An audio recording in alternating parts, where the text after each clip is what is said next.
Bonjour et bienvenue dans cette vidéo sur la posture idéale pour la méditation. La méditation est un outil puissant pour nous aider à nous connecter avec nous-mêmes et à atteindre un niveau de sérénité intérieure.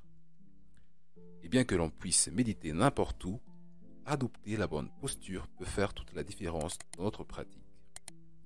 Alors, si vous êtes prêt à améliorer votre pratique de la méditation, restez jusqu'à la fin pour découvrir la bonne posture pour la méditation. D'abord, on s'assoit soit sur une chaise, soit par terre sur un coussin rond. Puis, on tient le dos bien droit, on déploie sa colonne vertébrale, axe de stabilité. Si l'on peut croiser les jambes en demi ou quart de lotus, c'est bien, et c'est qu'une question d'élongation musculaire. On peut aussi être assis sur les genoux.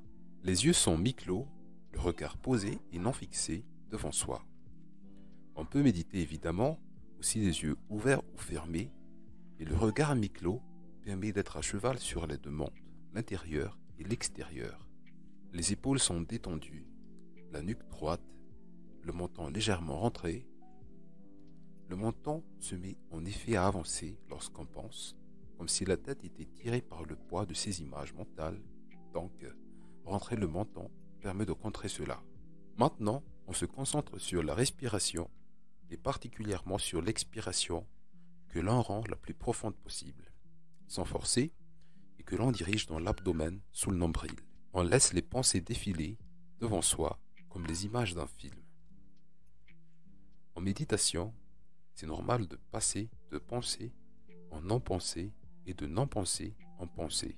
Ce qui est frappant, c'est que notre univers mental, qui occupe normalement tout le champ de la conscience, petit à petit se dégonfle, comme un ballon qui se vide. Il reste présent, mais pas omniprésent. Et on goûte la joie de l'immobilité et du silence. Et pour finir, nous allons voir la position des mains. Elle est importante car elle permet de bien contrôler ses états intérieurs. La main gauche est posée dans la main droite, les deux pouces se touchent à l'horizontale. En effet, s'ils tombent vers le bas, cela signifie que notre posture s'amollit ou s'affaisse. S'ils montent vers le haut, cela signifie que nous nous énervons et nous avons du mal à garder la tranquillité de la posture.